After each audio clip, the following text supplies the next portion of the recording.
devo dire con grande onestà che 9 miliardi di investimenti fatti negli ultimi 2 anni e mezzo sono fondamentali, perché il tema della sicurezza degli edifici scolastici, che vuol dire giustamente sicurezza perché non devono crollare, devono essere in grado di reggere i sismi, quindi anche con una visione più strutturale di quella che può apparire soltanto come intervento immediato. Poi abbiamo fatto due cose in più.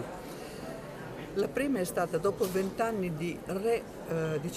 ricostituire l'Osservatorio Nazionale sull'Edilizia Scolastica presso il MIUR, che è fatto non solo da tutti i rappresentanti delle regioni e degli enti locali, ma anche delle associazioni. In questo osservatorio, altra cosa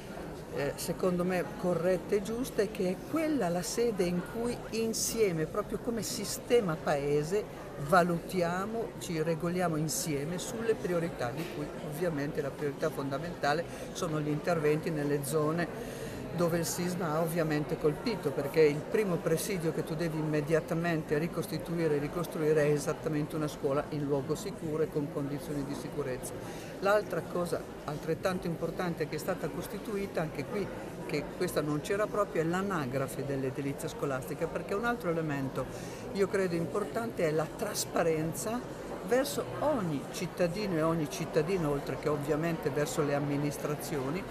vedere quanti finanziamenti, dove sono andati, tempi di attuazione, tempi di spesa, tempi di realizzazione.